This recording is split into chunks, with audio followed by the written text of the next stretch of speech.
Ciao a tutti e benvenuti in Appuntamento in Giardino. Comincio con questo video tutta una serie di piccoli video dedicati ad una vera regina, a una regina del giardino, una regina che può essere anche regina di un balcone o anche di un terrazzo, una pianta che può essere coltivata in vaso quasi in ogni situazione. L'unica componente molto importante per questa pianta è appunto la luce, il sole, perché è una pianta che vuole il sole. Questa pianta è la rosa. Voglio dedicare un po' di video, non molto lunghi, video brevi, parlando di volta in volta di questa pianta, che è veramente una pianta importantissima nel giardino, perché è una pianta che riesce a dare al giardino un aspetto importante, elegante, e tutti rimaniamo sempre meravigliati davanti ad una rosa, ai fiori di questa pianta, perché è veramente una pianta che riesce a combinare un pochettino un aspetto che tante volte può anche lasciare un pochettino perplessi, che viene automaticamente messo a posto poi dallo sviluppo dei suoi fiori. Un discorso proprio di enfatizzazione tra un portamento arbustivo, spinoso, quindi a volte inavvicinabile, con questa bellezza dei fiori che assumono tantissime volte proprio una delicatezza incredibile. Quindi pensate a questo contrasto proprio di spine, di rami, di foglie seghettate con la bellezza dei suoi fiori. Questo è proprio uno degli elementi più importanti della rosa stessa, ed è tra l'altro anche una delle piante coltivate da maggior tempo. Le rose sono presenti nei giardini già da secoli. È una pianta che arriva da lontano e quindi nel corso del tempo ha acquisito un'importanza incredibile. Credo che una pianta che può fare concorrenza un po' alla rosa, probabilmente, non vorrei sbagliarmi, potrebbe essere la camellia, ma la rosa è veramente la vera regina di ogni giardino. Perché portare una rosa in giardino? Perché acquistare una rosa e portarla in giardino? Ci sono tantissimi motivi. E sono tutti motivi veramente spettacolari, per il fatto che si può cominciare a fare un po' di palestra per quello che riguarda la coltivazione di queste piante, si può portare in giardino e giocare con i colori, si può giocare con le dimensioni. Insomma, la rosa è un qualcosa di meraviglioso e in questo primo video volevo parlarvi proprio come descrizione della pianta. Nei prossimi video di Appuntamento in Giardino proverò poi a parlarvi anche di quella che è la coltivazione della rosa. Farò un piccolo video magari dedicato anche alle varietà di rose che possiamo trovare, magari anche qualcuno sui tipi di rosa che possiamo portare in giardino in base anche alle dimensioni nel giardino.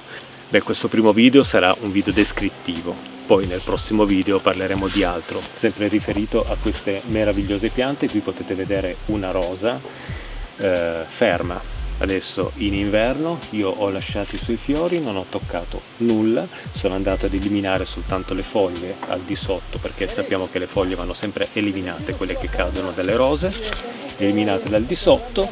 E niente, questa rosa è ferma. In fine inverno andrò poi a potarla per dargli un pochettino una forma, aprirla un pochettino all'interno, e in quel modo poi mi regalerà, quando arriva la primavera, di nuovo i suoi fiori eccezionali. Ma che cos'è una rosa? Quando noi decidiamo di portare una rosa in giardino, a cosa dobbiamo prestare attenzione e che cosa ci stiamo portando in giardino? Ci stiamo portando, a parte la bellezza, un arbusto che può essere di piccole dimensioni. Potete notare spesso nei supermercati in vendita queste piccole roselline in vaso, sono delle mini rose molto piccole. Ma attenzione, perché ci sono delle rose che possono arrivare anche a 5-6 metri di altezza, se non di più, e parlo delle rose rampicanti sarmentose. Queste rose che hanno dei rami poco flessibili, molto lunghi, con delle spine importantissime e molto sovente con una fioritura unica durante l'anno. La rosa è un arbusto con dei rami rigidi, rivolti verso l'alto, alcune sono anche abbastanza striscianti come portamento, rampicanti o non rampicanti. Questi rami abbastanza rigidi presentano delle spine che sovente fanno anche molto male, quindi quando si maneggia una rosa bisogna utilizzare sempre dei guanti. Ma ci sono anche delle rose che non hanno le spine, come ad esempio le rose rampicanti, le Banksia. Le Banksia io ne ho una in fondo al giardino, ne avevo una meravigliosa che cresceva su quel muro lì. Poi l'ho persa una estate che è stata tantissimo secca, e poi è arrivato un inverno freddissimo, quella rosa non ce l'ha più fatta, l'ho persa. Quindi scegliamo le rose sempre abbastanza in base alla dimensione anche del nostro giardino, è molto importante. perché le rose in un piccolo giardino devono essere scelte con un po' di accuratezza, nel senso non possiamo portare in un piccolo giardinetto una rosa sarmentosa che produce dei rami di 5 metri. Scegliamo sempre tutto in base alle dimensioni del nostro giardino e anche alla disponibilità di acqua che abbiamo per bagnarle, perché sono piante che poi vanno bagnate. Ma della coltivazione delle rose poi ne parliamo in un prossimo video. Le rose. Pianta meravigliosa, come dicevo, con questi rami spinosi, con questi portamenti. Vediamo qui delle rose che non hanno più fiori e vedete che l'aspetto non è proprio bellissimo, nel senso si presentano proprio come arbusti un po' eretti così, con le loro foglie. Ma quello che c'è di bello nelle rose è questa enfatizzazione che c'è tra l'aspetto un po' trasandato della pianta in sé, poco armonico, con la bellezza estrema e meravigliosa dei suoi fiori, che riescono proprio ad enfatizzare l'aspetto del resto della pianta e far dimenticare completamente che cosa abbiamo davanti per concentrarci esclusivamente sulla bellezza dei suoi fiori e sul loro profumo. I profumi delle rose sono vasti, c'è quella che magari profuma un pochettino di tè, altre ricordano un pochettino gli agrumi, qualcuna ricorda un po' l'incenso, qualcuno ricorda un pochettino la cannella, le spezie, e quindi veramente c'è da perdersi. È per quello che io volevo fare questi video, ci tengo a fare dei video dedicati alla rosa, perché io amo tantissimo le piante, mi piacciono le piante carnivore, mi piacciono le piante acquatiche, i cactus, piante d'appartamento, da orto, da giardino, ma quando mi trovo davanti ad una rosa io rimango immobile e meravigliato, e credo che questo è un potere che ha questa pianta stessa, proprio per via della sua storia, arriva da tanto lontano e quindi ci arriva proprio con questa grandissima bellezza e importanza. È molto difficile rimanere distrarsi davanti ad una pianta di rosa, nel senso riesce sempre a catturare comunque l'attenzione. Lo vedo spesso anche in amici che mi frequentano, che magari sono persone che non si occupano di piante, le piante non gli interessano, ma passando davanti ad una bella pianta fiorita di rosa anche loro rimangono rapiti dalla sua bellezza. Quindi è una pianta che consiglio veramente in ogni giardino, in ogni balcone e in ogni terrazzo.